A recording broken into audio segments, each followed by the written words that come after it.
na rin, no?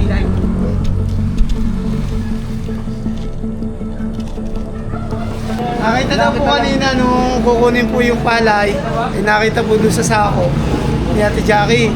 Ngayon, kaya po tinawagan na si Katoye.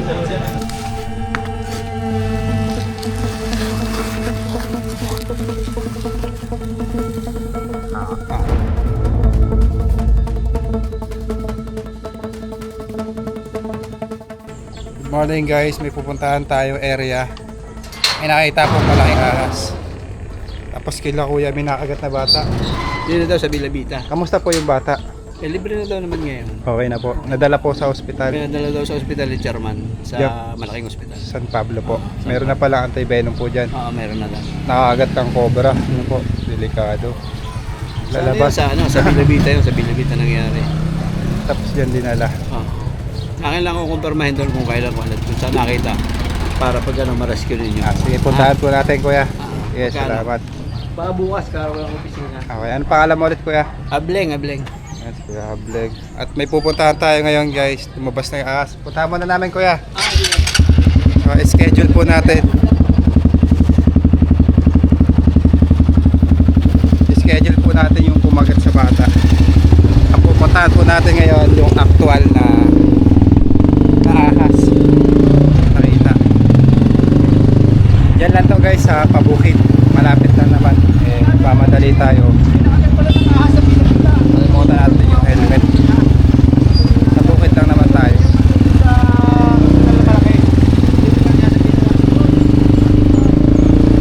Kaya nagmotor na lang po tayo guys. Dahil lang natin sa motor.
Kuya, anong pangalan ng shop nyo?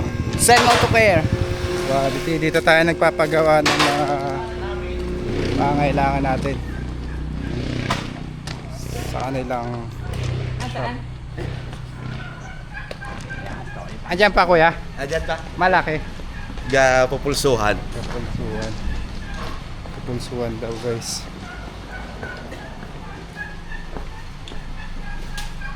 Yan, sa may mga palay. Ano? Ari nga.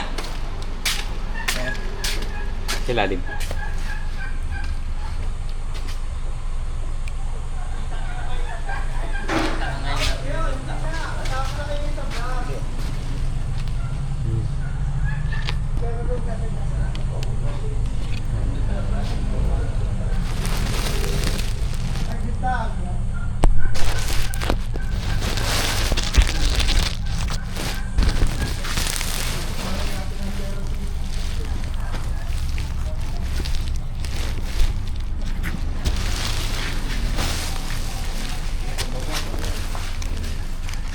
Isang reticulated python.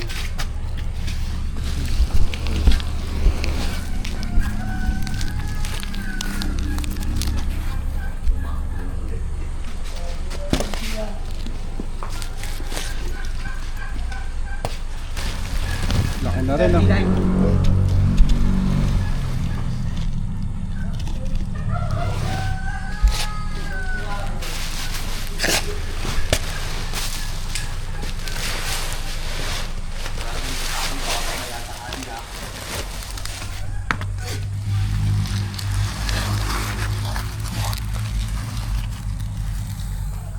Ah.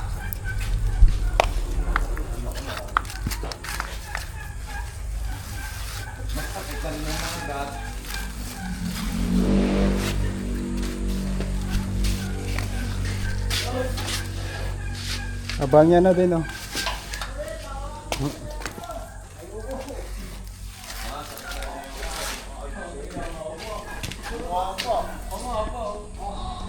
Oh, Kenol.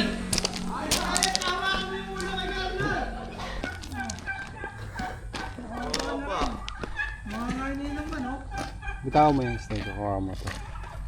Wala po tayong cameraman, dahan-dahan lang ako. Ayan mga kaibigan. Anong oras niya? Ngayon lang po nakita to? Ilang umaga. Ngayon lang, mga namin nakita yan. Laki niya na, oh. Ba niya na, oh. Haba. Nagpas tao. Sa tao. Kaya lang payat siya, no? Ito pong reticulated python guys, itong sawa na to. Wala naman siyang kamandag, kaya lang malakas yung katawan niya. Ay yung ginagawa niya, ginagamit niya yung lakas niya para patayin yung pagkain niya, kagaya ng mga manok, mga gansa, mga daga. Ay, pinagpuluputan niya tayo.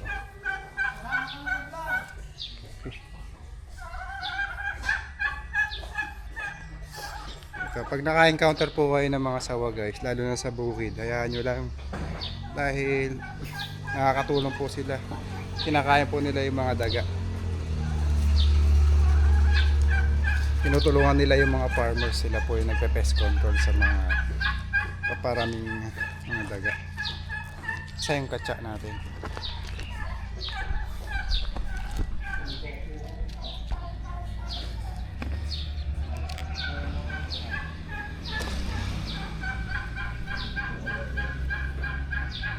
Ngayon,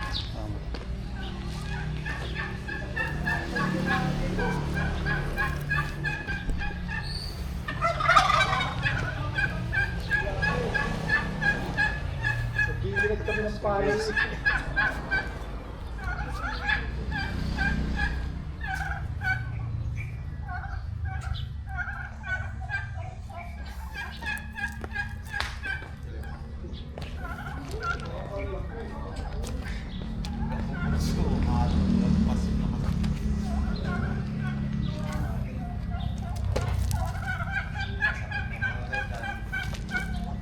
masakit nga lang siya umagat, madugo.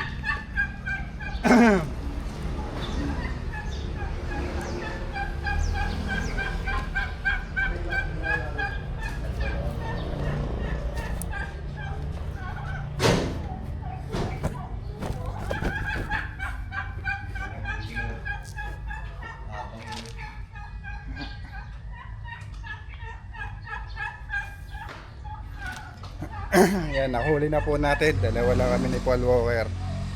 Dahil ngayon po ay day off yung mga kasama natin. Malalayo din kasi bahay nila. Ito pong sawa ipapakawalan natin sa bukid para makain niya yung mga daga. Dahil yung mga daga ay peste sa kabukiran. Tutulungan po nito yung mga magsasaka. Kaya yung mga kaibigan po natin magsasaka, huwag niyo pong papatayin yung mga sawa. Lalo na kung gaganto lang kalaki. Dahil malakas po sila kumain ng mga daga. Siguro na-attract po siya dito sa ano, sa mga pabo.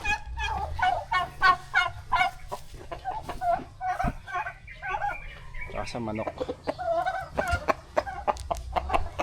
Gusto po kasi ng sawa yung ano, amoy ng mga to. Kaya siguro siya naligaw dito.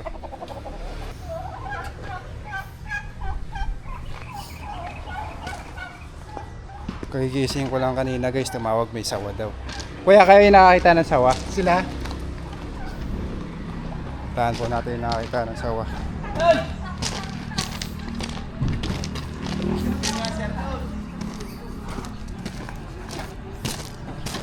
Hindi mo pa inuli. Sabi ko kanina kay Kuya Tol. Huli na. Hindi mo pa inuli. Eh wala din siyang training. Tagal na hindi nakapanood kayo. Kaya, paano mo nakita yung sawa? Si ano nakakita yun? Uy! Nakita daw po kanina nung kukunin po yung palay. Eh nakita po doon sa sako ni Ate Jackie. Eh ngayon, kaya po tinawagan na si Katoy. Thank you po. Thank you po sa inyo, Cobra Pins. Maraming salamat po. Shoutout natin tong shop nyo. Shoutout po din sa aming shop sa Motor po. At maraming po salamat sa inyo po. Thank you Nasaan po. matatagpuan tong shop nyo? Dito po yung matatagpuan sa Barangay San Francisco, Purok 6B. Thank you, boss. Thank Ganda you. dito guys. Boss, na yan, boss. Thank you, thank you. Quality dito. Dito tayo nagpapagawa ng pick up natin. Bye bye.